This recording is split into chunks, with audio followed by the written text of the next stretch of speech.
Mesdemoiselles et messieurs, veuillez maintenant accueillir la nouvelle présidente. Ce n'est pas moi.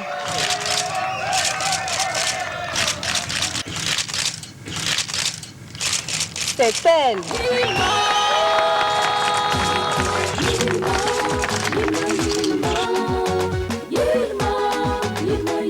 Yilma, source d'une vie meilleure.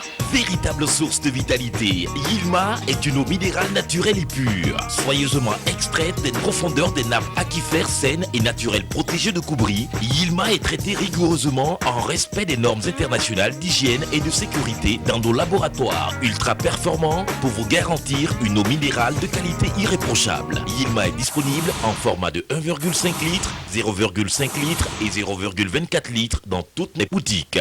À la Générale des Assurances, nous vous proposons la protection santé groupe PSG, l'assurance santé au coût bien étudié pour tout regroupement de personnes légalement constituées, entreprises, associations, syndicats, ordres, etc., composés d'au moins 10 employés. Profitez de l'assurance santé complètement modulable nationale ou internationale avec une couverture de vos frais de santé au choix à 50, 60, 70, 80, 90 et même à 100%.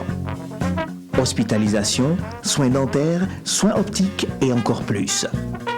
Pour tout type d'assurance, appelez-nous au 25 31 77 75 ou rendez-vous dans une de nos agences. Au groupe GA, on vous croit, on vous suit.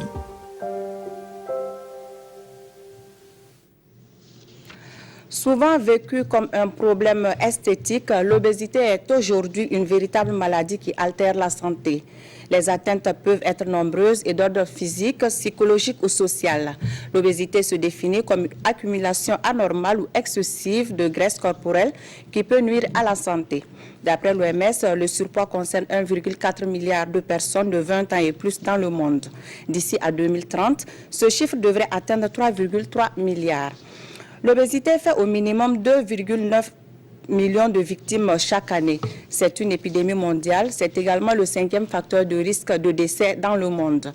L'obésité est une maladie prédisposant à la survenue d'autres affections. Elle participe ainsi à diminuer la qualité de vie. Et pour parler de cette question de santé publique, je reçois pour vous sur ce plateau professeur Gilbert Bonkungu. Professeur Bonkungu est chirurgien au CHU Blaise Compaoré et enseignant à l'UFR SDS à l'université Ouaga 1. Docteur Daouda Kouma. Docteur Kouma est psychologue, enseignant-chercheur à l'université Ouaga 1. Docteur Abibata Sissé. Docteur Sissé est médecin cardiologue. Sur ce plateau avec nous également Dr Donald Yanogo. Dr Yanogo est médecin endocrinologue, diabétologue au service des spécialités médicales au CHU Blaise Compaoré. Dr Steve Léonce Zungrana. Dr Zungrana est hépato-gastro-entérologue, nutritionniste. Il est également enseignant au Centre universitaire polytechnique de Waiguya. Bonsoir madame, bonsoir messieurs et bienvenue sur ce plateau. Merci. Chers téléspectateurs, bonsoir et merci de nous suivre. Participez à cette émission en appelant au 25 40 79 03. Docteur Yanogo, quand parle-t-on de surpoids ou d'obésité? Merci Madame Daou et merci de nous avoir invités à cette émission. Comme vous l'avez si bien dit en introduction, le surpoids et l'obésité sont des conditions qui correspondent à un excès pondéral. Nous avons l'habitude dans nos consultations d'évaluer le poids corporel de nos sujets en utilisant ce qu'on appelle un paramètre anthropométrique qui est l'indice de masse corporelle. Ce n'est pas le seul paramètre, il y en a plusieurs autres, mais celui-là nous permet de catégoriser le poids en plusieurs groupes. Et alors, lorsque l'IMC, c'est l'indice de masse corporelle, il est inférieur à 18, les sujets sont dits maigres. Lorsqu'il est compris entre 18 et 25, les sujets sont de poids normal. Maintenant, le surpoids correspond à une IMC qui est compris entre 25 et 30. C'est un léger dépoids pondéral. L'obésité sera maintenant caractérisée par une IMC qui est au-delà de 30. Donc c'est là l'excès évident de poids, c'est une maladie. Et en fonction de l'IMC, on peut même définir des sous-groupes d'obésité. L'obésité légère pour une IMC entre 30 et 35. L'obésité modérée pour une IMC entre 35 et 40. Et lorsque l'IMC est au-delà de 40, c'est une obésité qui est dite morbide. Docteur Sissé, comment calcule-t-on l'indice de masse corporelle, la fameuse IMC? Merci, Madame. Aminata Dao de permettre par ma voix la société burkinabé de cardiologie que je représente ce soir de pouvoir communiquer sur le thème de l'obésité, qui est un facteur de risque cardiovasculaire. Pour revenir à votre question, l'indice de masse corporelle se calcule en fonction du poids et de la taille de la personne. Et selon une formule dite de Quetelet, qui divise le poids en kilogrammes par la taille en mètres au carré.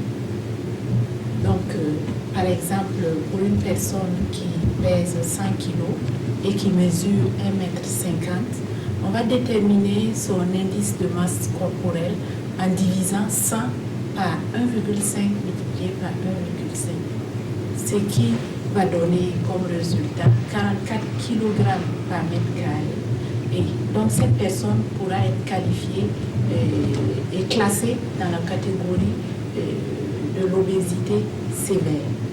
Il faut noter que l'indice de masse corporelle est applicable seulement pour les adultes âgés de 18 à 65 ans. Pour les enfants, pour les femmes enceintes et pour les personnes qui ont un âge supérieur à 65 ans, il y a d'autres indices qui sont utilisés pour déterminer ou non l'excès de masse graisseuse dans le corps. Docteur Zumrana, quels sont les critères d'évaluation de l'obésité? Merci. Disons que l'indice de masse corporelle permet de connaître le degré de la prise de poids. Mais nous avons d'autres mesures qui permettent de connaître le type d'obésité. Parce que l'obésité correspond en réalité à une accumulation excessive de graisse dans l'organisme. Un homme contient entre 10 et 15% de graisse par rapport à son poids total. Une femme, entre 20 et 25%. Lorsqu'on dépasse ce quota-là, ce pourcentage-là, on se retrouve avec une accumulation excessive de graisse. Donc la répartition de cette graisse-là va déterminer le pronostic de l'obésité. Selon que la prise de poids se fait au niveau de la moitié supérieure du corps ou de la moitié inférieure du corps, on n'aura pas le même pronostic. Donc nous avons des outils simples pour pouvoir le savoir. On va utiliser un mètre ruban, le centimètre de couturier, pour mesurer le tour de taille. Et le tour de taille ne doit pas dépasser 88 cm chez la femme et 102 cm chez l'homme. S'il dépasse ces mensurations-là, ça veut dire qu'on a une accumulation de graisse au niveau donc du ventre. Et ça détermine ce qu'on appelle l'obésité abdominale. On va prendre aussi la circonférence du bras, même l'épaisseur du pli cutané du triceps, avec un compas que nous utilisons, le compas de Harpenden. Tout ça pour montrer qu'on a une accumulation de graisse au niveau de la moitié supérieure du corps. Et ça prédispose à faire des maladies du cœur et des vaisseaux. On dit mieux vaut loin du cœur. Le ventre n'est pas loin du cœur. Donc ça prédispose à faire des maladies cardiovasculaires et métaboliques. Et le bras aussi. Toute la moitié supérieure du corps. Maintenant, lorsque l'obésité prédomine au niveau du bassin, on parle d'obésité gynoïde qui est le propre de la femme. Parce qu'elle a des récepteurs hormonaux à ce niveau-là qui font qu'elle a plus tendance à fabriquer des graisses qui vont se stocker à ce niveau. Mais ce type d'obésité altère la qualité de vie en donnant des complications mécaniques que nous allons voir plus tard, des problèmes au niveau des genoux, donc des chevilles, de la hanche. Mais ces complications ne peuvent pas mettre en jeu la vie comme celles qui concernent la moitié supérieure du corps. Professeur Bankungu, pourquoi grossit-on? Qu'est-ce qui favorise la prise de poids? Merci beaucoup, Madame Dao. Il faut dire que la prise de poids est multifactorielle. Et c'est l'association de plusieurs facteurs qui vont concourir à faire l'individu un sujet obèse. Maintenant, ce qu'il faut savoir, c'est qu'il y a des besoins de base au niveau énergétique. Il faut rappeler que les glucides constituent, si vous voulez, le carburant de l'organisme. Et c'est grâce à ces glucides que le cerveau va fonctionner, nous allons pouvoir respirer, nous allons pouvoir nous déplacer. Et même lorsque la personne est habitée, ces besoins de base-là sont là. Bref, ce sont ces besoins de base qui permettent à la personne en fait, de vivre. Et ces besoins de base sont estimés entre 1000 et 1200 kilocalories. Maintenant, ce qu'il faudra savoir, c'est que, en fonction du type d'activité que la personne mène au quotidien, les besoins, il faut ajouter aux besoins de base d'autres besoins supplémentaires. Et c'est ça qui va permettre à un individu qui a une grosse activité, notamment physique, notamment les sportifs ou les travailleurs de force, de pouvoir mener à bien leur activité. Alors, pourquoi prend-on du poids? On prend du poids parce qu'il existe un déséquilibre entre les apports que la personne donne à l'organisme, si vous voulez, et puis les dépenses énergétiques. Et ces apports sont faits sous forme de boissons, ça peut être des boissons sucrées, ça peut être simplement l'alimentation. Et on peut donc simplement comparer ce que nous apportons à l'organisme comme quelqu'un qui aurait ouvert un compte bancaire. Lorsqu'on ouvre un compte bancaire, prenons l'exemple de quelqu'un qui mettrait chaque jour 5 000 francs dans son compte bancaire, et à la fin de la journée, ne retire que 1 000 francs. Mais naturellement, à la fin du mois, son compte est donc créditeur d'une certaine somme. Donc, on prend du poids parce que les besoins nutritionnels que nous apportons à l'organisme, lorsque ces besoins dépassent ce que nous dépensons comme énergie, naturellement, l'organisme va emmagasiner, faire des réserves et sous forme de graisse. Et ces graisses vont être réparties selon le sexe, chez la femme, ça va être le ventre, ça va être les fesses, ou les seins. Chez les hommes, c'est aussi donc l'abdomen et le dos. Voilà. Voilà qu'est-ce qu'on peut dire, qu'est-ce que nous pouvons dire par rapport à l'excès de poids. Quels sont les facteurs de risque de l'obésité? Génétique, alimentation, Dr Yanogo? Oui, Madame Dao, ça c'est un très grand volet, mais je vais essayer d'être succincte en disant qu'on peut les regrouper en deux groupes. Le premier groupe, c'est le groupe des facteurs qui sont dits génétiques. Concernant les facteurs génétiques, on dira que vous savez qu'il y a une forme de prédisposition, d'hérédité de l'obésité. Parce que nous connaissons tous des familles où la plupart des membres, des individus, ont un problème d'excès de poids. Mais ce qu'il faut dire tout de suite après, c'est que pour que cet excès de poids s'exprime, il faut un environnement favorable. Donc les gènes seuls ne suffisent pas. Il y a de rares situations où il y a de vraies maladies génétiques, c'est des mutations de gènes, où l'obésité va être un des éléments du syndrome génétique. Donc la génétique c'est vrai, mais l'environnement. Et donc on parlera tout de suite après des facteurs qui sont dits environnementaux. Mais si on regarde derrière les facteurs environnementaux, on sait aussi quelquefois que c'est des facteurs comportementaux. Donc il y a aussi le rôle des individus. Parmi les facteurs donc, environnementaux, on parlera donc des facteurs alimentaires.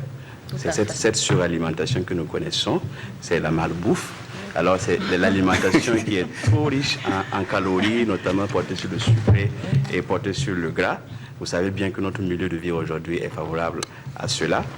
Et alors, associé à cette suralimentation, on va avoir ce qu'on appelle le faible niveau d'activité physique, c'est la sédentarité. Avec les progrès technologiques que nous connaissons aujourd'hui, alors l'homme est dispensé de faire certaines tâches professionnelles ou domestiques qui font dépenser de l'énergie.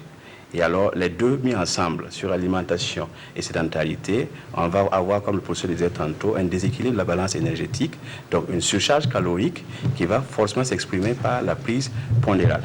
Donc, les deux principaux groupes de facteurs, mais rapidement, on peut évoquer aussi des causes assez rares comme les maladies endocriniennes ou aussi des causes médicamenteuses. Je veux ici parler des médicaments, par exemple, comme les corticoïdes qui sont d'usage courant dans nos milieux sur automédication pour claircir, mais qui peuvent aussi provoquer l'obésité.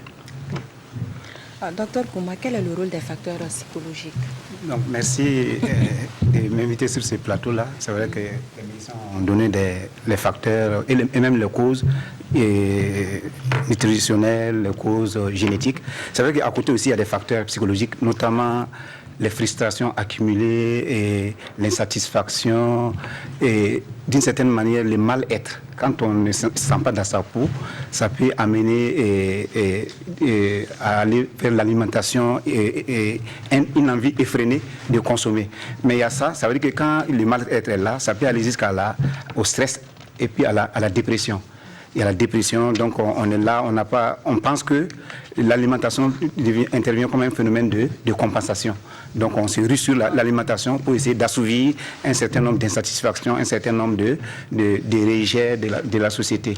Donc c'est vrai que d'une certaine manière même il y a des troubles de comportement, il y a des troubles de comportement alimentaire, par exemple la boulimie. Donc la boulimie, ça veut dire que la personne se rabat sur l'alimentation. Le problème c'est que même la personne n'a pas de sensation de faim. avant les repas et la personne n'a pas de sensation de plaisir pendant et après. Et ça peut aller jusqu'à l'excès, jusqu'au vomissement, mais la personne, une fois, peu de temps après, la personne se rue encore sur l'alimentation. Donc ça veut dire qu'il y a des troubles de comportement aussi qui peuvent être à l'origine de l'obésité. Parce que quand on a ces comportements-là, en accumulant, en même temps, quand on est dans la dépression, vous savez qu'on est dans une certaine apathie, on ne fait aucun effort, donc on est là. Donc du coup, on prend forcément du poids. Voilà. L'obésité est-elle une maladie ou un état d'aisance? Comment les Burkinabés perçoivent l'obésité? Si certains ont une bonne connaissance de la chose, d'autres par contre semblent l'ignorer. Je vous invite à suivre ce micro-trottoir réalisé par Césaire Carrefour et Lazare Pouya. Une maladie liée à l'excès de graisse, consommation des aliments trop gras et riches en vitamines. Et ça donne vraiment, bon, pour certains, une forme vraiment trop dépasser la forme normale, ça devient aussi une maladie. Ce surpoids. Pour moi, ça avait un bagage vraiment insupportable, hein, avec la chaleur, tout ça, vraiment, ça fatigue. L'obésité, c'est quelque chose qui est généralement dû à l'excès de calories des repas très riches. C'est ce qui généralement entraîne l'obésité. Une forme qui dépasse l'entraînement, même la forme générale des autres. Nous voyons certaines personnes qui ont ce que nous avons tendance à appeler la forme normale. Mais quand on voit les obèses, ils ont une forme étouffante. Eux-mêmes, je me demande même s'ils arrivent à se suffire eux-mêmes ou bien s'ils se retrouvent à l'aise avec cette forme, je ne sais pas. Moi, je pense bien qu'on peut lutter contre l'obésité. Comme je le disais tout à l'heure, que l'obésité même est due aux excès de calories des repas trop riches. En tenant compte de tout ça, on peut non seulement à travers la médecine chercher à réduire un peu la consommation et surtout à travers le sport et autres, on peut bien réduire l'obésité. L'obésité, je peux dire que c'est une maladie, une maladie qui fait grossir au-delà du poids normal qu'on doit avoir.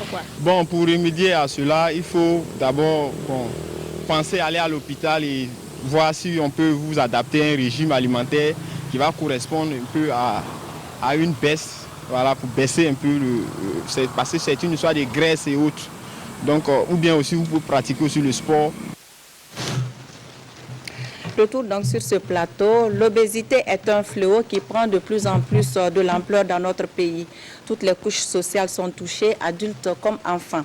Comment les personnes obèses vivent au quotidien? Paul David Bambara, Césaire Carrefour et Lazare Pouya ont rencontré quelques-unes d'entre elles pour nous. Voici le reportage.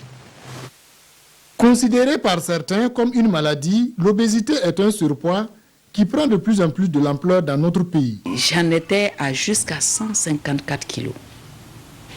Quand mon diabétologue a mis en place un protocole de soins, bon, ça avait pu réduire un peu, j'étais descendue à 147 kilos à la veille de mon opération. Avant là même, j'ai pesé plus que 100 kilos même.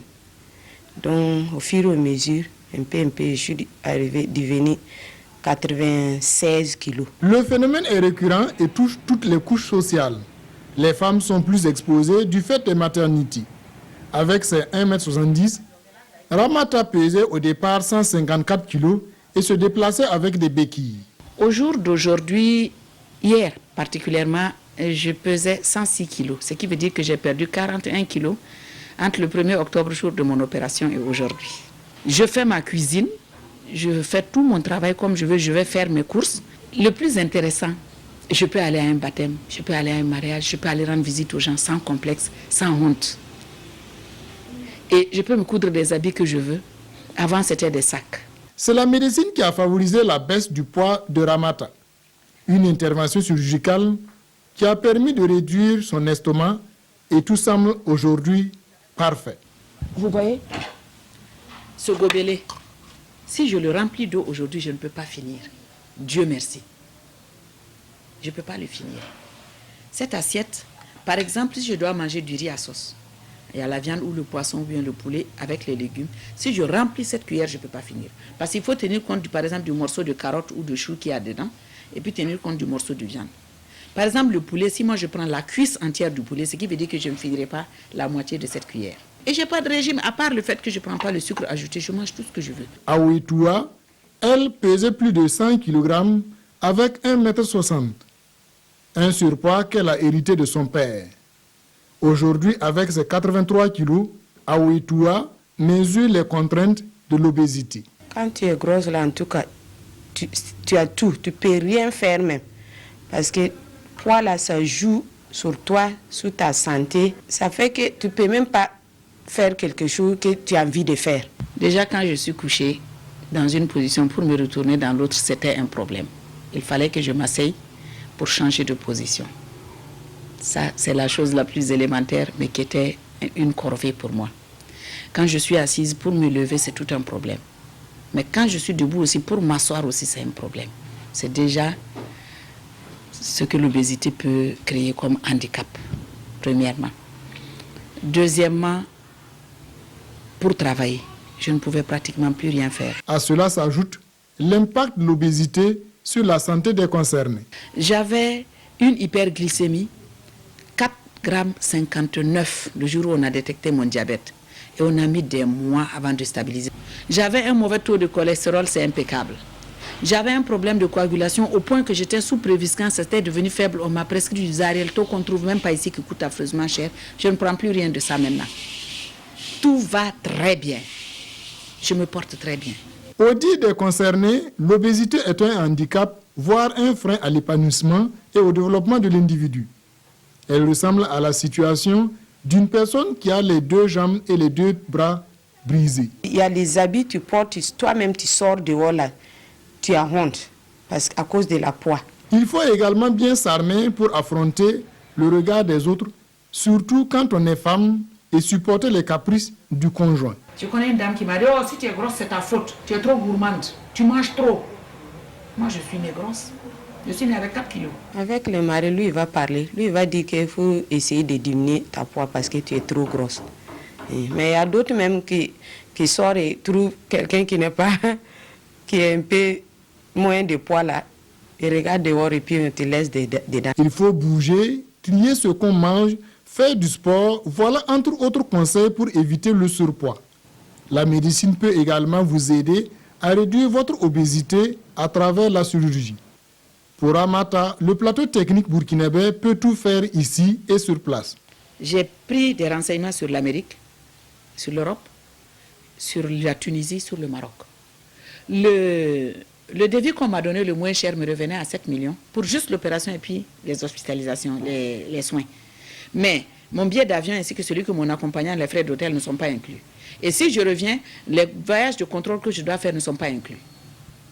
Ça, c'est le moins cher. Le maximum, c'était 15 millions.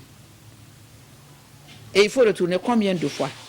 Et si tu as un bobo, ton médecin n'est pas ici, il faut que tu ailles le rejoindre. Alors, j'ai une cousine qui m'a présenté le professeur Bonkongu. J'ai discuté avec lui au bout de 10 minutes. Ça a marché. J'ai dit, moi, je vais faire l'opération. C'est donc dire que l'obésité n'est pas une fatalité, loin s'en faut.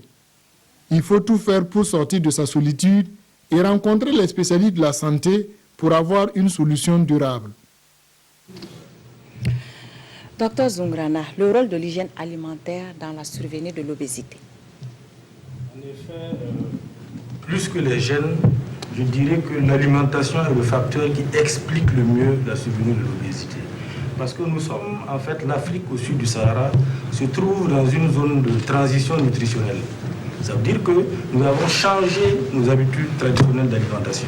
Nous avons abandonné cette alimentation traditionnelle qui était faite de fibres alimentaires, donc des produits de la cueillette qui étaient moins denses en énergie et avec des habitants qui n'étaient pas sédentaires.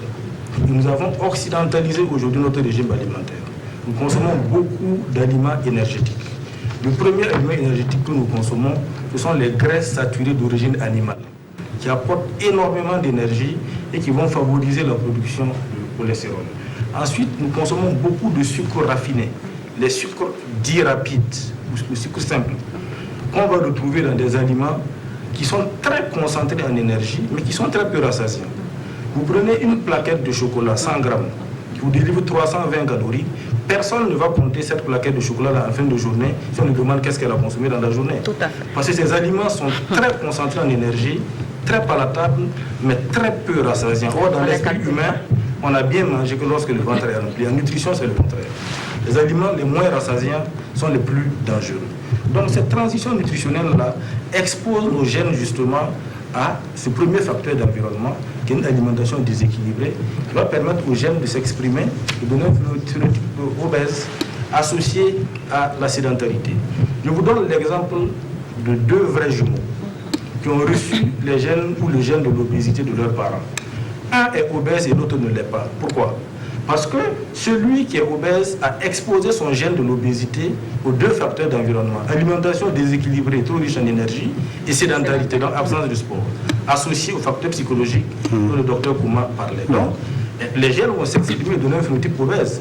Le deuxième vrai jumeau, qui lui n'a pas exposé ses gènes aux facteurs d'environnement, lui il reste maigre.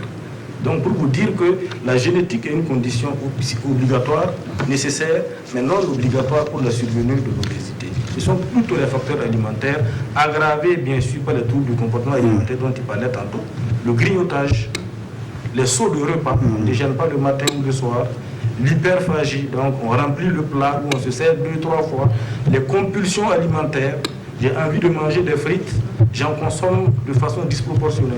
Tout cela va finir par positiver le bilan énergétique et apporter à l'organisme plus qu'il en faut. Pour une femme adulte qui a besoin de 2700 calories par jour, si elle apporte 3000, ça fait 300 calories de plus par jour. Sur un mois, sur une année, vous imaginez, ça fait beaucoup de stock. Malheureusement, lorsqu'on prend 1 kilo, c'est 2 tiers de graisse et 1 tiers seulement en muscles. Or, ce sont les muscles rouges qui sont fonctionnels et qui sont responsables, qui sont le témoin de la santé d'un individu. Et non les cellules graisseuses qui, en réalité, ne sont pas aussi fonctionnelles que ça. Docteur Kouma, quelle est la place des facteurs sociaux dans l'obésité? Voilà, merci pour cette question. C'est vrai que les facteurs sociaux interviennent beaucoup au niveau de l'obésité. Il y a des événements sociaux douloureux qui interviennent, il y a des événements heureux aussi qui interviennent. Par exemple, les événements douloureux, le deuil, par exemple, à la suite d'un deuil, quelqu'un peut se mettre à manger de façon effrénée. Ça peut être aussi un chagrin amoureux, ça peut être un divorce, mais ça peut être des événements heureux aussi. Hein.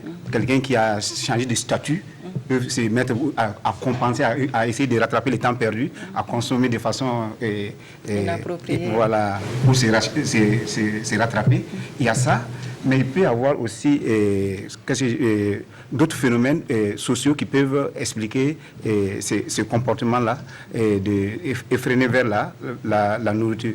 Donc j'ai parlé les événements malheureux. Les événements malheureux, voilà, les événements heureux. Par exemple, on change de statut aussi, on peut être amené à beaucoup manger, à vouloir. Mais il y a aussi les normes sociales. J'ai envie de dire même les normes sociétales, par exemple. C'est vrai que chez nous, là, il y a une certaine acculturation qui est en train de s'installer, mais pendant longtemps, la rondeur, notamment au niveau de la jambe féminine, c'était prisé.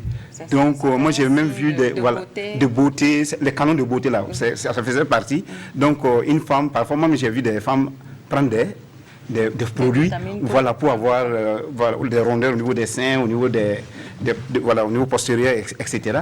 Donc, vous voyez que c'est lié aussi à l'image sociale. Parfois, on veut respecter les canons, même si ailleurs, c'est la promotion de la minceur, mais pendant longtemps chez nous, maintenant, il y a, comme il a dit, il y a une transition nutritionnelle, mais une transition culturelle aussi. De plus en plus maintenant, on tend vers la recherche de la minceur, d'un certain nombre de choses. L'obésité est aujourd'hui cette nouvelle question de santé publique. Les facteurs favorisants sont multiples et les conséquences souvent désastreuses. Les personnes concernées prennent à bras le corps la situation en optant comme solution le sport pour maigrir. Immersion dans la réalité des personnes obèses ou en surpoids avec Biloudou Bazongo et Mireille Carole Tougma. Farida, 12 ans, 73 kg. Yacouba Traoré, 1m74, 120 kg. Olivier Banao, 1m85, 130 kg. Ils ont tous un dénominateur commun, l'excès de poids. Il y a une différence entre être en surpoids et puis être obèse, basé sur, comme je l'ai dit, l'indice de masse corporelle, qui est le poids, le rapport du poids sur la taille au carré. Et donc le surpoids, c'est compris entre 25 et 29,9. Et l'obésité commence à partir de 30 en allant jusqu'à 40. Et il y a des degrés d'obésité. Obèse ou simplement en surpoids, cette situation est souvent gênante. J'aimerais maigrir, mais j'essaie de faire un peu de sport, mais j'arrive pas à diminuer la quantité de nourriture que je me rends. J'aime consommer ce qui est bien sucré. Quand je suis mes camarades, je suis un peu gênée parce que moi je suis la plus grosse entre eux. Je suis allé à la dispensaire, donc j'ai contrôlé, j'ai trouvé que ma tension est montée jusqu'à 16, 17, donc j'ai eu peur. C'est à ce moment que je suis allé m'inscrire pour faire du sport. Si certains ont du mal à faire avec, d'autres par contre n'y voient pas d'inconvénient. Je n'ai aucun problème de santé. Je ne suis pas diabétique, je ne suis pas hypertendu. Sincèrement, je n'ai pas de problème. En réalité, c'est un peu de famille, quoi. Voilà, de la famille, on est un peu corpulent. Le facteur génétique demeure parmi les multiples causes du surpoids ou de l'obésité. 2 personnes obèses qui se marient ont 4 à 5 fois plus de chances de faire un enfant qui est obèse. Ça, c'est un. Et de 2 aussi, c'est dès la conception. On a remarqué que l'obésité aussi est déterminée par la consommation des aliments de la maman pendant la conception. C'est-à-dire, durant la grossesse, on a remarqué que les femmes qui consomment plus de légumes développent des facteurs biochimiques du goût qui amènent l'enfant à consommer plus de fruits et légumes. Et donc, la femme qui consomme beaucoup plus de matières grasses, beaucoup plus de matières sucrées, de produits sucrés, ces enfants ont tendance à développer une obésité. Pour perdre des kilos, ils ont tous décidé de faire du sport. Mais l'alimentation reste un élément essentiel. 3 repas par jour en privilégiant fruits et légumes et en évitant le gras, le sucré et le salé. Retour donc sur ce plateau avec nos invités. Docteur Zungrana, vous voulez réagir par rapport au reportage? Effectivement, on constate que beaucoup de gens livrent ce de l'obésité aux facteurs génétiques. On nous dira souvent que l'obésité est de famille. C'est vrai que la génétique a un rôle à jouer, mais comme nous l'avons expliqué tantôt, ce sont surtout les facteurs d'environnement qui vont permettre aux personnes prédisposées de s'exprimer, permettre à ce gène de s'exprimer, de donner un phénotype obèse. Et c'est un phénomène qui est récurrent et surtout visible en milieu urbain. On ne peut pas dissocier aujourd'hui l'obésité et l'urbanisation. Et parce que la ville produit un certain nombre de comportements aussi alimentaires et qui prédisposent, qui exposent les citadins à développer... C'est vrai qu'il y a moins d'obèses dans les villages. Dans les villages. Et même l'étude STEP qui a été conduite par le ministère de la Santé en 2013 avec les partenaires a montré que l'obésité prédominait en zone urbaine. Parce que l'alimentation y est disponible, la sédentarité y est évidente. Donc forcément, on va aboutir à des citoyens qui sont de plus en plus obèses. Donc, et les conditions socio-économiques. Les études ailleurs en Occident montrent que l'obésité se distribue au bas de l'échelle sociale. Par contre, chez nous ici, c'est tout à fait le contraire. L'IRD a réalisé une étude en 2010 qui montre que l'obésité se distribue plutôt au sommet de l'échelle sociale. Plus les gens sont bien sur le plan socio-économique, plus ils prennent du poids. Or, on avait relié l'obésité à d'autres indicateurs, d'autres variables comme l'éducation et autres, en se disant que les personnes les mieux éduquées sont à même de pouvoir prendre en charge leur alimentation. Ce qui ne semble pas être vérifié chez nous ici. Il y a d'autres études qui sont encore en cours, mais c'est déjà une piste pour cibler des interventions sur une certaine catégorie de personnes. Et malheureusement, ce sont les personnes qui ont le plus de moyens qui se laissent gagner par cette prise de poids dans notre contexte. Nous allons parler maintenant des complications. Professeur Bonkoungou, quels sont les risques de l'obésité sur la santé? Il faut rappeler qu'il y a un certain nombre de conséquences directement liées à l'obésité.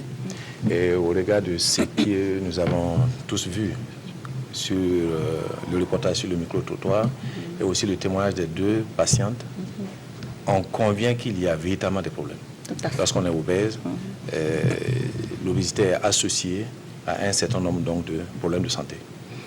Comme problème de santé qu'on peut citer, je vais vous donner quelques exemples. Vous avez déjà le retentissement psychologique, ça a été dit par les patientes. Elles sont mal à l'aise lorsqu'elles sortent, elles ont l'impression que tout le monde les regarde. Et ça va retentir énormément sur leur rendement.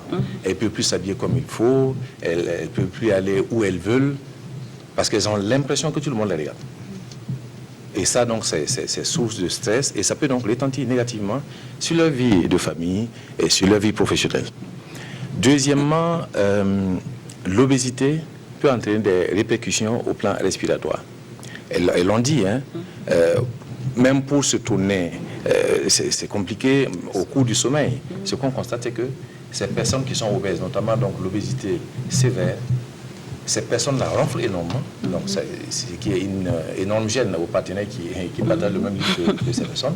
Mais deuxièmement, ces personnes font ce qu'on appelle une apnée du sommeil. Ça veut dire que pendant le sommeil, ces personnes cessent littéralement de respirer et le lendemain, elles ont l'impression qu'elles ont passé peut-être 6 ou 8 heures à dormir, mais en réalité, le cerveau n'a pas été oxygéné pendant un certain temps, puisque ces personnes font des pauses respiratoires. Et la conséquence, dès le lendemain, ces personnes sont extrêmement fatiguées, quoique ayant bien dormi.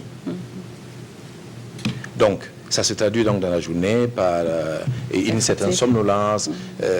Une fois que ces personnes s'asseyent, elles ont tendance donc immédiatement à dormir. Donc voilà une des conséquences au plan respiratoire. Au plan cardiovasculaire, nous avons à côté une consoeur qui est cardiologue. Je pense qu'elle aura l'occasion de vous détailler donc ces conséquences cardiovasculaires. Sans compter qu'il y a aussi un impact au plan métabolique, c'est-à-dire l'obésité prédispose à la survenue d'un diabète de type 2. Or, si on maigrit, on peut donc éviter ce type de diabète.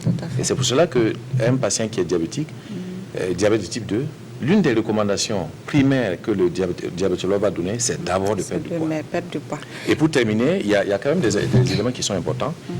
Une de nos patientes l'a dit. Pour marcher, elle marche avec des béquilles. C'est-à-dire qu'il y a un retentissement au plan ostéo-articulaire. Ces personnes ont une forte tendance à développer rapidement des arthroses, soit des hanches, du genou et du dos, parce que la surcharge pondérale fait que les articulations s'usent plus rapidement par rapport aux personnes dont le poids est tout à fait normal. Vous avez parlé d'obésité. Je vais relancer docteur Yanogo. Quel est le lien entre l'obésité et le diabète? Quel lien peut-on établir entre ces deux? Oui, je pense que mon comment on peut ébaucher la réponse à la question. Il est extrêmement un lien. Le premier lien, c'est un lien de causalité, comme il a déjà dit. Ce lien-là va exister entre l'obésité et notamment le diabète sucré de type 2, anciennement appelé diabète donc de sujet adulte, ou alors diabète de sujet gras, et c'est évocateur. Ce lien existe surtout entre l'obésité abdominale, c'est-à-dire l'accumulation de graisse au niveau abdominal, c'est de la graisse viscérale, et le diabète sucré de type 2. Pourquoi cela?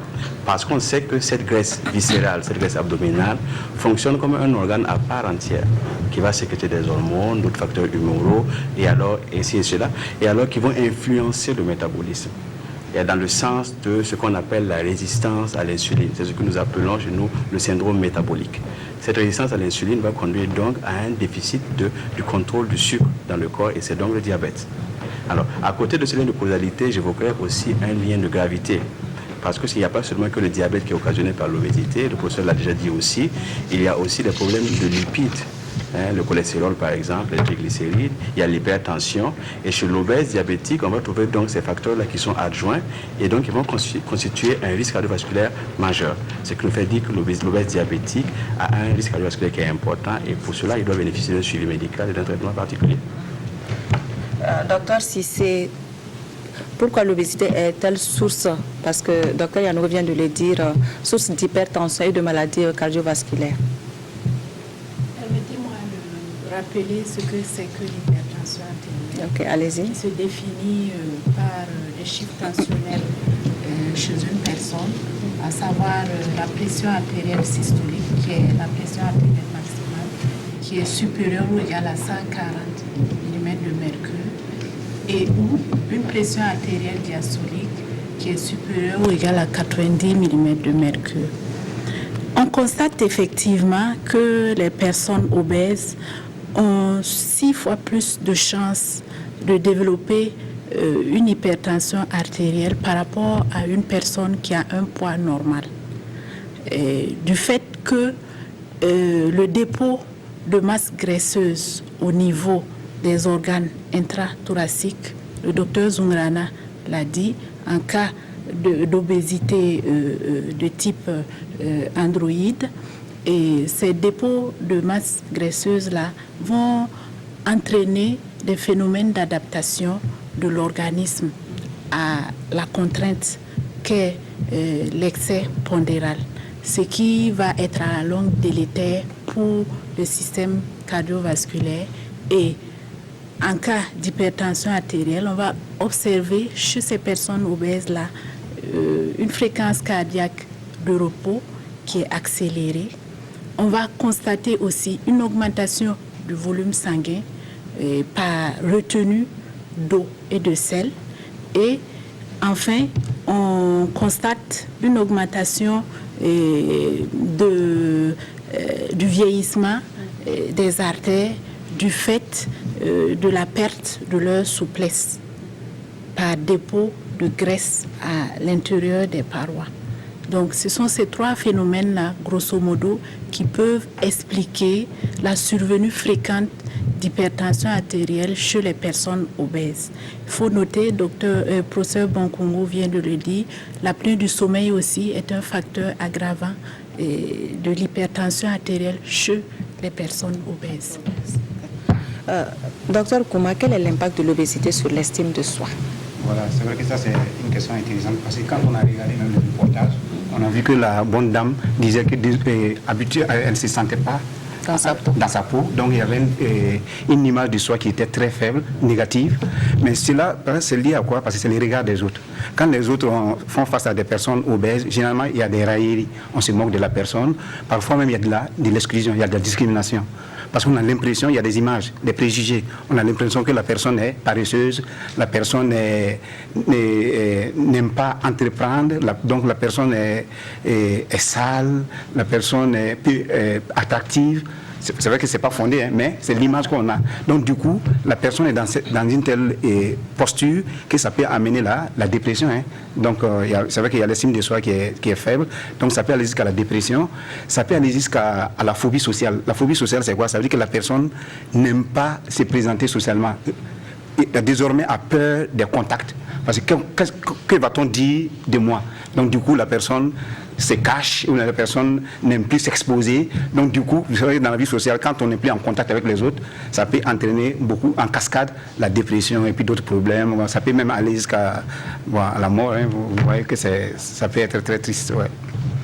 Découvrons à présent les questions des téléspectateurs avec Viviane Tiendrebego.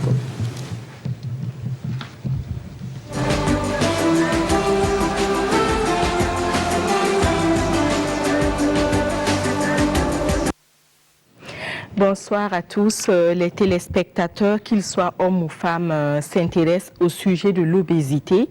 Monsieur Adama Savadogo de Wayuya remercie la RTB pour la reprise de Santé Mag et lui pense que le surpoids peut trouver sa solution dans les produits naturels.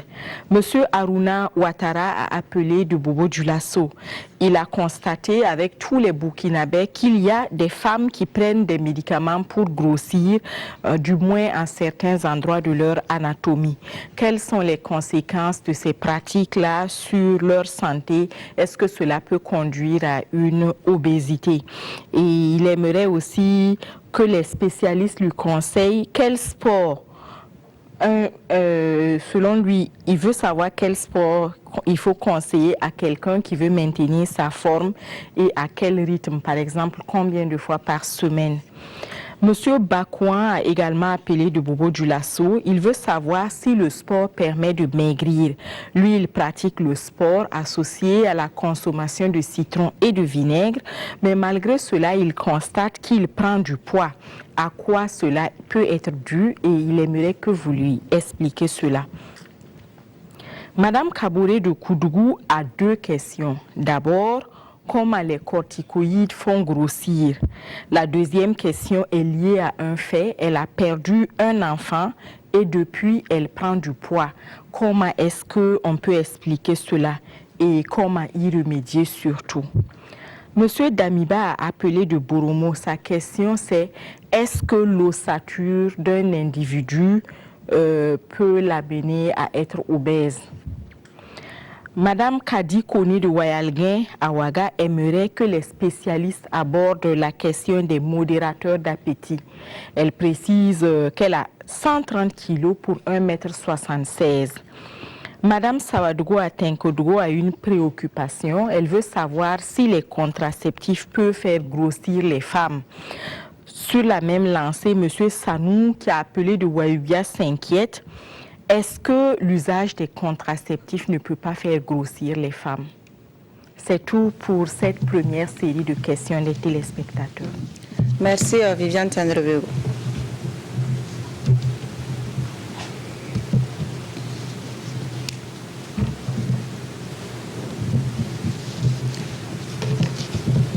Ok, donc nous allons essayer de répondre aux questions des téléspectateurs. Les produits pour grossir certaines parties du corps, est-ce que cela peut amener une obésité? On en avait parlé. Docteur Zungrana? Cela est plus que l'obésité, cela va mettre en danger la vie de la personne qui consomme ces produits. Je me rappelle avoir fait une émission avec La Voix de l'Amérique une année, justement sur cette question-là. Vous avez un produit qui est utilisé en nutrition animale qu'on appelle le décadurabolin, que les femmes utilisent pour justement avoir une obésité de type gynoïde. Et malheureusement, comme ça crée un hypermétabolisme, ça va entraîner un certain nombre de troubles endocriniens, cardiovasculaires, pouvant mettre en jeu la vie de cette personne-là. Donc, vraiment se méfier de ce type de produits qui ne vont pas permettre à la femme en fait, de prendre du poids, mais plutôt mettre en danger son pronostic vital. Quel sport conseiller à ceux qui veulent maintenir leur forme et à quel rythme? Docteur Cissé? La pratique de l'activité et physique est très importante dans la prise en charge de l'obésité, tout comme le traitement médical ou le traitement chirurgical et la prise en charge psychologique. Mais avant que les personnes se mettent à une activité physique, elles doivent d'abord faire un bilan médical initial complet qui permettra de programmer une activité qui sera adaptée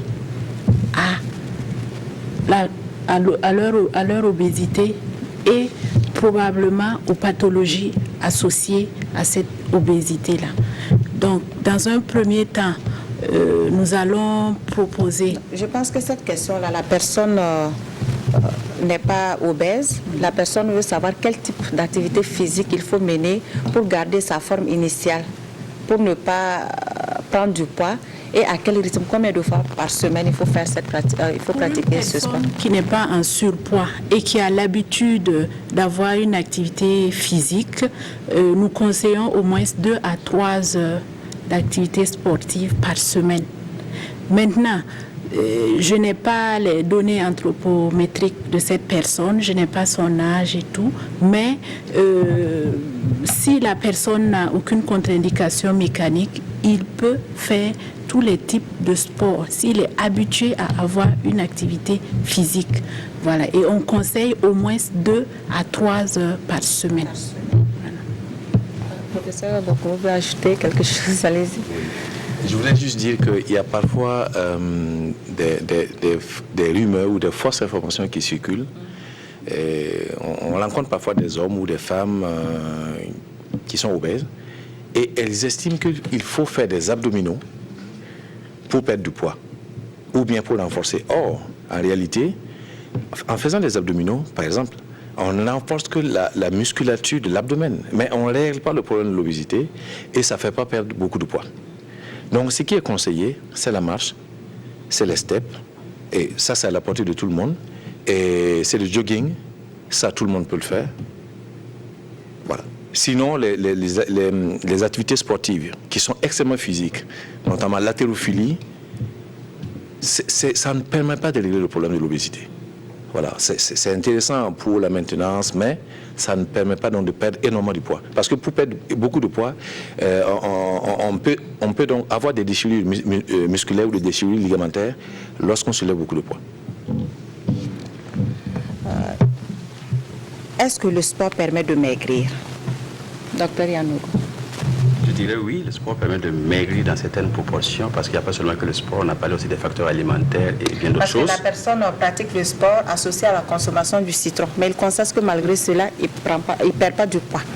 Ce que je veux dire, c'est que le sport doit être pratiqué dans certaines conditions. Il faut d'abord qu'on soit régulier dans la pratique du sport.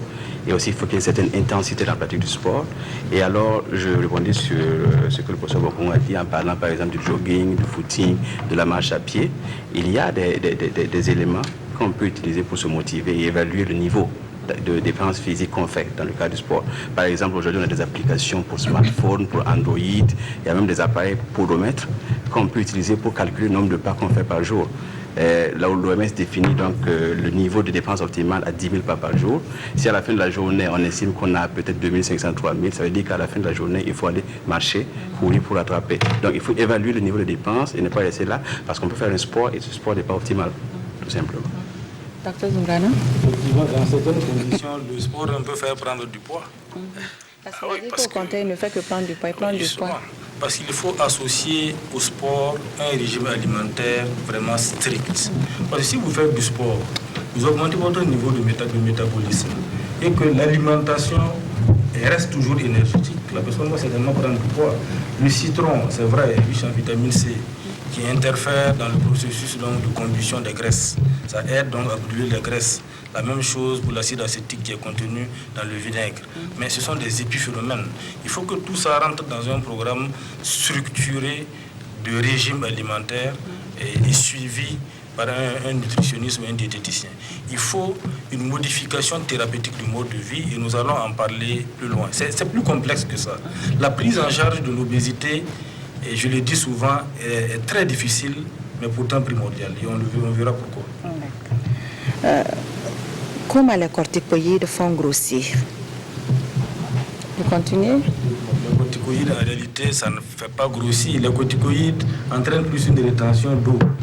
Dans leur mécanisme d'action, ils entraînent plus une rétention d'eau. C'est d'ailleurs pourquoi, pour nos patients qui sont sous corticoïdes sur le long terme, on préconise de réduire l'apport en sel pour ne pas aggraver ce qu'on appelle la rétention d'urosodé. C'est surtout le mécanisme prépondérant. Mais c'est vrai que certains paradigmes disent aussi que ça peut augmenter l'appétit, entraîner une hyperphagie et par ce phénomène-là conduire aussi à une prise de poids. Mais c'est plus la rétention d'eau qu'une véritable obésité. Docteur Kouma, le deuil et la prise de poids. La question revient. La personne demande comment expliquer. Bon, vous avez déjà expliqué, mais comment y remédier? Voilà. C'est vrai qu'on a expliqué parce qu'on peut encore, on dit que la répétition est pédagogique. C'est vrai que le deuil, là, ça peut entraîner la prise de poids parce qu'il y a un sentiment de culpabilité. Ça dépend dans quel contexte on a perdu l'être, la personne. Voilà. Donc ça peut donner un sentiment de culpabilité et on penserait par moment que le fait de s'alimenter, ça permet un apaisement émotionnel, alors que ce n'est qu'une apparence. Donc la solution peut-être, c'est ce qu'on appelle, peut-être revoir au niveau de la famille, ce qu'on appelle une thérapie familiale, pour essayer avec l'aide des nutritionnistes par exemple, revoir l'alimentation, mais le comportement avec l'entourage. Mais ça peut aller plus loin, ça peut aller jusqu'à la thérapie cognitivo-comportementale, peut-être c'est technique, mais c'est pour dire simplement, il faut que la personne change son rapport à l'alimentation, sa vision par rapport à l'alimentation, et on essaie de restructurer ça. Donc ça va permettre à la personne d'avoir une maîtrise de soi par rapport à l'alimentation, et puis ça, son comportement même alimentaire. Donc comment agir désormais vis-à-vis de l'alimentation. Donc il y a des techniques qui existent pour aider la personne à avoir ces comportements nouveaux-là vis-à-vis de l'alimentation. Et si la personne arrive à suivre généralement les protocoles, ça permet à la personne véritablement de pouvoir sortir du cercle vicieux. Voilà. Professeur Bokongo, est-ce que l'obésité dépend de l'ossature? Je dirais non. Je dirais non parce que en fonction de la taille de la personne, c'est pas parce qu'on est plus grand qu'on a forcément donc des os qui sont gros. Donc, quand les gens parlent d'ossature, en fait, ils ont tendance à relier ça un peu aux gènes, ils ont tendance à relier ça un peu à la corpulence qu'on voit dans la famille. Voilà, donc c'est pas parce qu'on est plus grand qu'on a forcément de gros os et que forcément on a une tendance à prendre du poids de façon exagérée. Les modérateurs d'appétit, docteur Zungrana, la personne a 130 kg avec 1,76 m. Donc la personne aimerait que vous abordiez la question des modérateurs d'appétit. Effectivement, les modérateurs d'appétit sont utilisés comme adjuvants au régime alimentaire. on a un patient qui est sous régime et on l'accompagne avec certains modérateurs parce qu'on a identifié à l'interrogatoire une porte d'entrée. On s'est rendu compte par exemple que la personne a un trouble du comportement alimentaire, qu'elle ne supportait pas la faim, elle grignote beaucoup, elle est très hyperphage. Donc en ce moment, on peut effectivement associer ces produits-là à base de thé vert, de guarana, qui sont dits, c'est des coupes-fins. C'est des coupes-fins. Mais on a d'autres aussi, des fibres alimentaires. C'est un peu comme du son qui permet de remplir l'estomac et limiter la prise alimentaire. Donc ce sont des stratégies qui sont utilisées, mais comme adjuvant du régime alimentaire, ils ne remplacent pas le régime alimentaire. Est-ce que les contraceptifs peuvent faire grossir les femmes? La question est revenue 2 fois. Est-ce que leur usage fait grossir? Docteur Yanogo. Oui, c'est connu que sous contraception, quelquefois on peut avoir une prise de poids.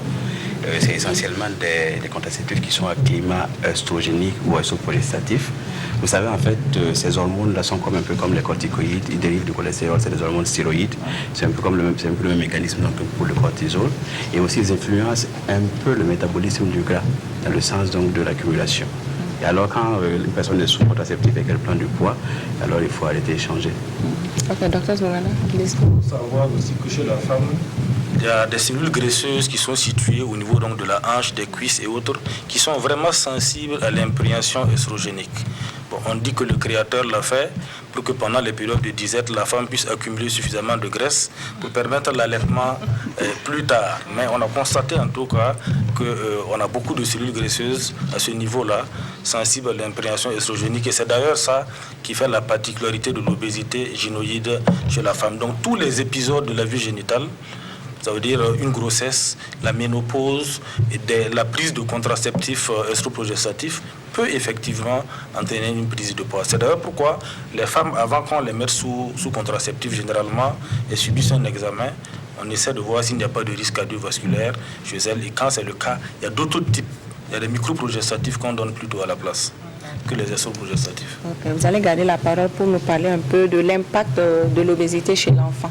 C'est vrai qu'on a vu dans le reportage le jeune enfant qui est là, qui a des difficultés pour vaincre sa maladie. Donc, c'est tout un problème.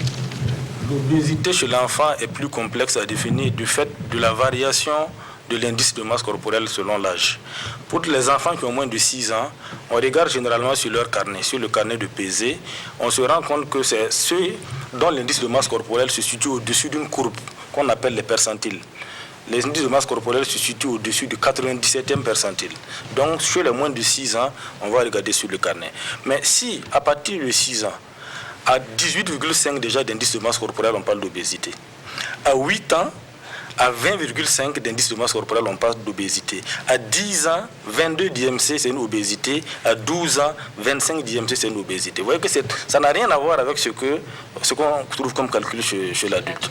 Mais le problème, c'est que l'obésité à l'enfance est prédictif de l'obésité à l'âge adulte. Le risque est multiplié par 2 à 6 pour un enfant qui est obèse, de devenir obèse à l'âge adulte. Et on voit apparaître des complications très tôt. Vous avez des enfants qui ont un diabète de type 2 à 14-16 ans, ce qui n'est pas habituellement le cas. On le voit chez l'adulte jeune à un âge un peu plus avancé.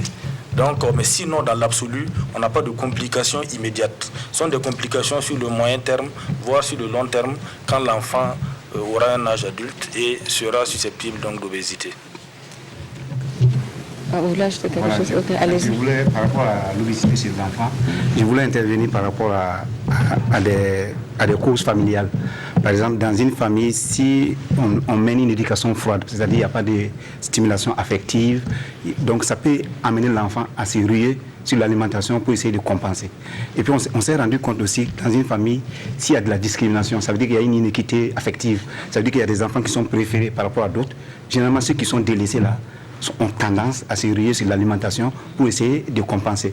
Donc ça veut dire qu'au niveau à l'enfance, là, les parents ont un grand rôle de contrôle et de prodigation des soins affectifs de façon équitable aux enfants pour ne pas créer des déséquilibres. Ouais.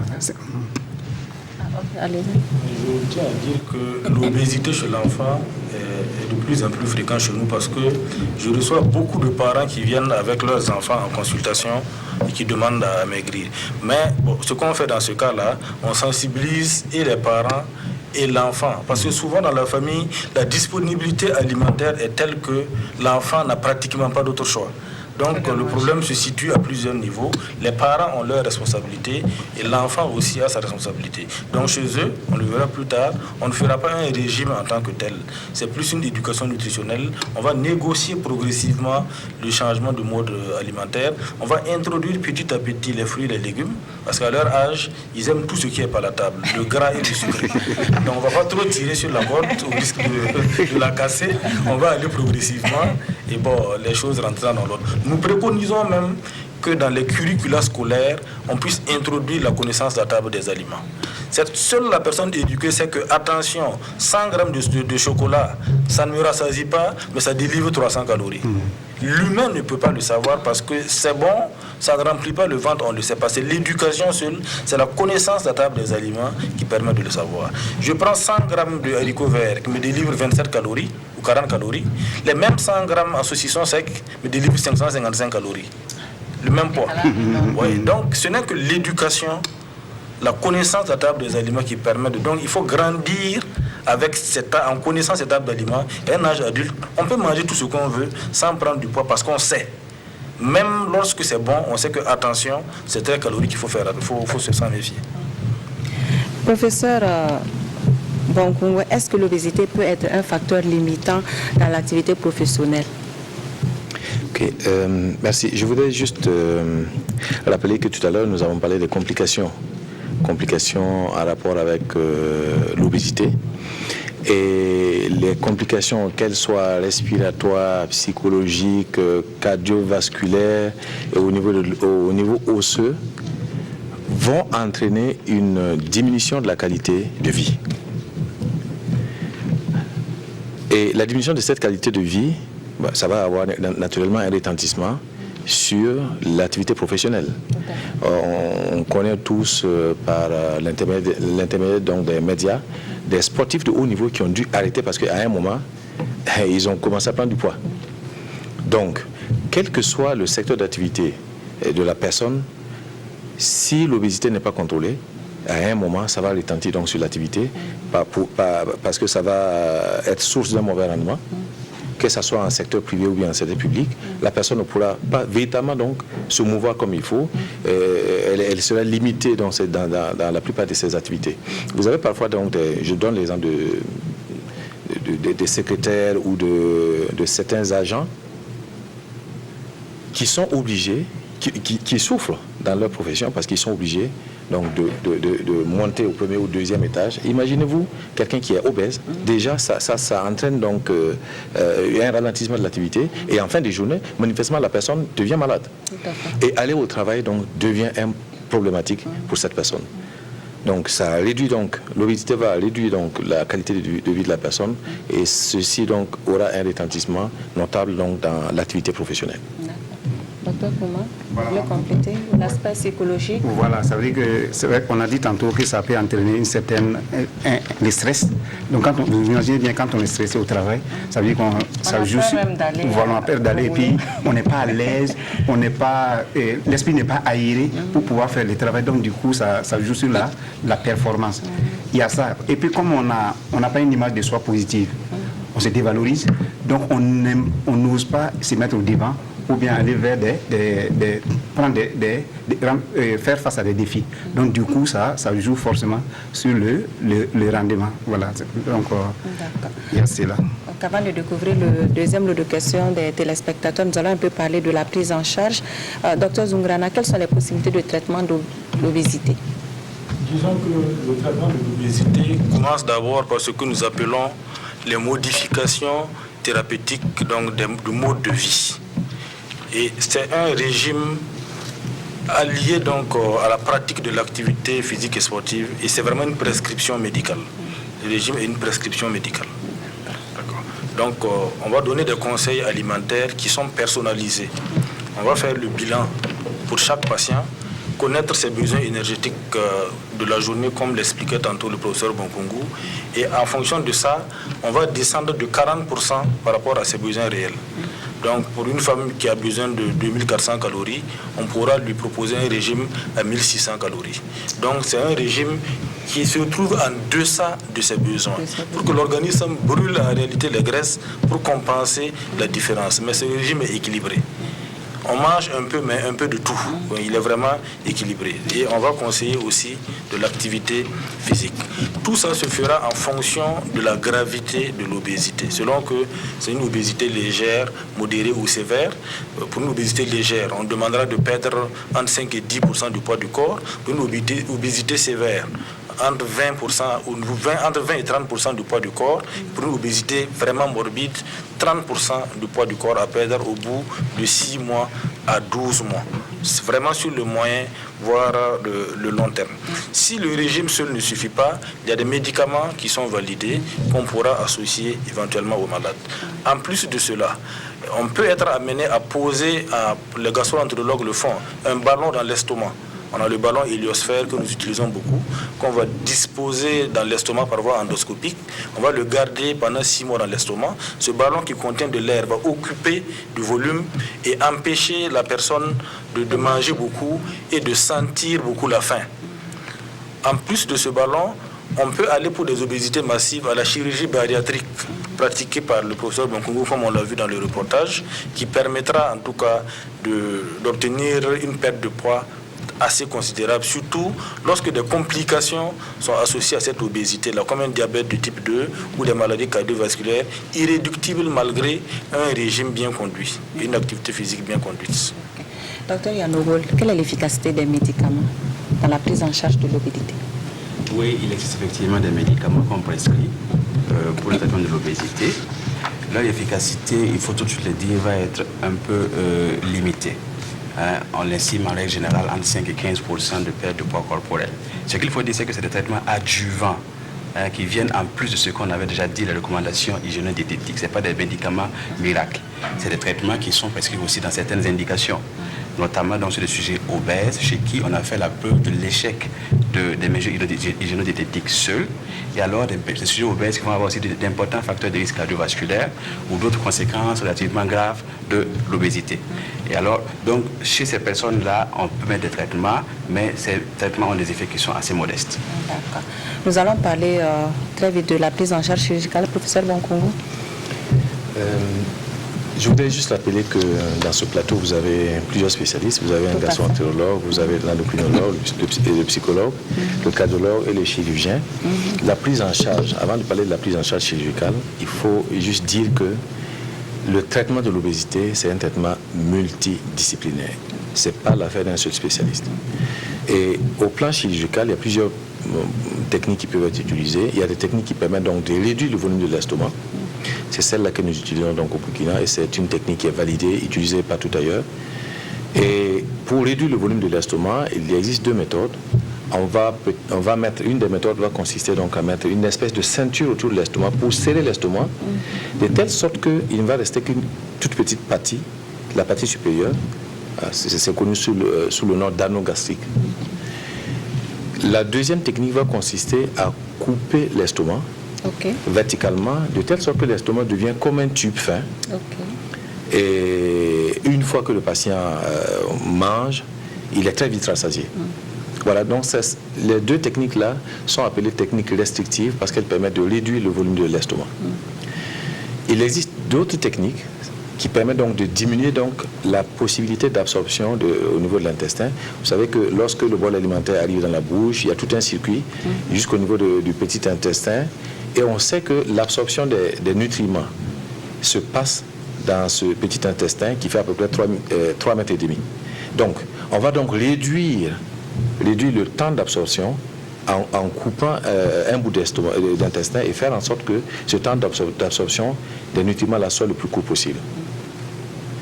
Voilà, c'est qu'on fait habituellement comme type d'intervention chirurgicale. Il y a parfois des techniques qui sont parfois utilisées, qui consistent donc à bloquer les mâchoires et faire en sorte que le patient ne puisse pas manger comme il faut. Donc cette personne est obligée donc d'utiliser une pipette pour siroter Voilà, et tout ça se passe ici? Ça peut se faire ici.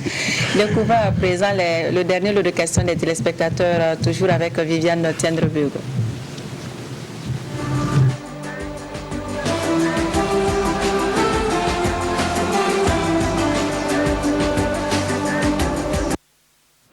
Alors, Madame Soumaré à Ouagadougou a un problème. Son fils de 18 ans pèse 95 kilos pour 1,82 m.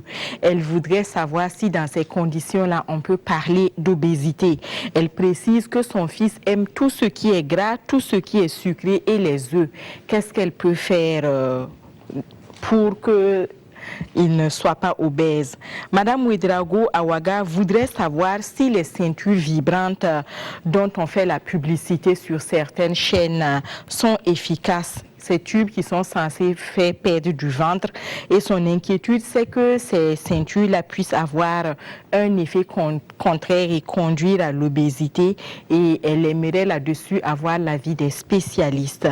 Monsieur Paul Nagabila à Kongoussi voudrait avoir des précisions sur la relation entre l'hypertension, le diabète et l'obésité.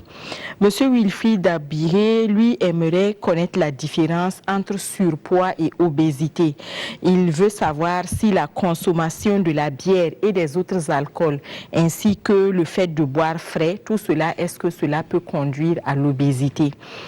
Madame Koulibaly plutôt, à Sabou, elle aimerait qu'on lui dise si les maternités peuvent conduire les accouchements qui se suivent. Est-ce que cela peut conduire les femmes à l'obésité? Une autre dame à Tinkodgo voudrait savoir quel type de sport on peut conseiller aux populations pour diminuer le poids. Madame Kanchonou Aimé Adedougou, elle aimerait savoir si les interventions chirurgicales dont vous parlez pour lutter contre l'obésité existent au Burkina Faso et quels sont les coûts. Et Madame Paris Minata Awaga voudrait savoir comment se manifeste le diabète et la différence entre le diabète et l'obésité. Est-ce qu'on peut être diabétique sans être obèse? Est-ce qu'on peut être obèse sans être diabétique? Madame Carole Sawadogo Ayako voudrait savoir si l'obésité pourrait disparaître un jour dans le monde et si oui, comment? Qu'est-ce qu'il faut faire pour faire disparaître l'obésité? C'est tout pour les questions des téléspectateurs. Merci à Viviane Tiendreburg. Question des téléspectateurs, 95 kg pour 1,82 m. Peut-on parler d'obésité avec un penchant pour la consommation des œufs et des choses sucrées? Professeur Bankoumou. Docteur Zungrana prend la question. Vous avez déjà calculé, ok. J'ai déjà calculé avec un appareil que nous avons rapidement. Il a 28,7, donc il est dans le surpoids. En fait, c'est à partir de 30 qu'on parle d'obésité. La consommation des œufs, il faut faire attention parce que le jaune d'œuf, surtout, est très riche en cholestérol. C'est du cholestérol pratiquement à 100%. Donc, limiter la consommation des œufs. Les sucres rapides, les aliments à goût sucré, étant très énergétiques, vont favoriser la prise de poids sous forme de graisse. Les ceintures vibrantes, est-ce que c'est efficace? Est-ce que cela n'a pas d'effet contraire ou avoir un impact sur la santé? Professeur Bankoum. C'est vrai que les ceintures vibrantes ont des effets, mais ces effets sont limités localement. Ils sont limités au niveau de la paroi abdominale. Donc on ne peut pas utiliser une ceinture vibrante et puis dire qu'on fait du sport. Non. Par contre, ces ceintures vibrantes peuvent venir en appoint d'une activité sportive pour permettre de tonifier encore la paroi abdominale. Relation entre hypertension, diabète et obésité. Docteur Cissé, docteur Yanogo, vous allez vous compléter rapidement parce que nous sommes pris par le temps. D'accord. On venait tout à l'heure, nous avions dit qu'une personne obèse avait 6 fois plus de chances de faire une hypertension artérielle parce que l'obésité va favoriser l'accélération du rythme cardiaque de l'obèse au repos, faciliter également la retenue d'eau et de sel dans le sang, ce qui va augmenter le volume sanguin et aussi favoriser le vieillissement rapide des vaisseaux. Rapidement. Oui, parce que j'avais déjà en disant qu'il y avait l'obésité abdominale avec le syndrome métabolique, l'obésité abdominale qui induit une sorte d'insulino-résistance favorisant le diabète, mais aussi ce gras abdominal qui sécrète des substances qui peuvent aussi être à la base donc, de l'hypertension. Et l'obèse aussi qui ne bouge pas suffisamment à cause de son poids, c'est tout ça des facteurs donc, qui peuvent expliquer l'hypertension et le diabète. D'accord. Est-ce que la consommation de la bière et autres alcools et boire frais peuvent conduire à l'obésité? Dr Zungrana. La consommation d'alcool inéluctablement peut conduire à l'obésité, surtout lorsque cette consommation d'alcool est associée à la consommation de viande grasse. Parce que nous disons que l'alcool est oxydé au prorata de sa consommation. Lorsqu'on consomme alcool et graisse, l'énergie qui devait être utilisée pour brûler les graisses est détournée pour brûler l'alcool et les graisses vont se déposer. C'est ce qui fait qu'on constate beaucoup de prise de poids chez des gens qui consomment de l'alcool. Généralement, dans un environnement où on consomme beaucoup de viande grasse, je précise bien des viandes grasses. Et ça peut expliquer effectivement la prise de poids. Mais l'eau glacée, il n'y a vraiment pas de relation. Au contraire, quand l'eau est glacée, ça augmente la thermogénèse. L'organisme réagit pour rééquilibrer la température et on devrait au contraire brûler et non prendre du poids. Docteur Yanogo, est-ce que quand on est diabétique, c'est qu'on est obèse ou alors vice-versa? Quand on est obèse, on est forcément diabétique? Alors l'obésité peut causer le diabète, on l'a expliqué, et la plupart des diabétiques aussi sont obèses. Donc c'est dans les deux sens que la relation marche, tout simplement. Professeur Bonkongo, il y a Madame Cantiono qui aimerait avoir les prix. Je pense qu'on ne peut pas donner les coûts comme ça. Il faut que la personne vienne en consultation pour qu'on puisse déterminer. Ou bien vous avez une fourchette à donner? La personne a posé d'abord la question, est-ce que ces interventions sont réalisables au Burkina? C'est faisable, ça se fait. Côté coût, il faut dire que les coûts sont moindres par rapport à ce qui se passe à l'étranger. Il faut reconnaître que le matériel utilisé, c'est du matériel à usage unique qui coûte extrêmement cher. Donc, mais globalement, c'est, je dirais, 2 fois, sinon 3 fois moins cher que ce qui est proposé à l'étranger. Dans les mêmes conditions. Dans les mêmes conditions. Ok, nous allons, avant de conclure cette émission, une dernière question. Comment prévenir l'obésité chez l'enfant et chez l'adulte? Rapidement, nous allons faire un tour de table. Docteur Zungrana. D'abord, ce que nous appelons la prévention primaire. L'ensemble de la population devrait observer une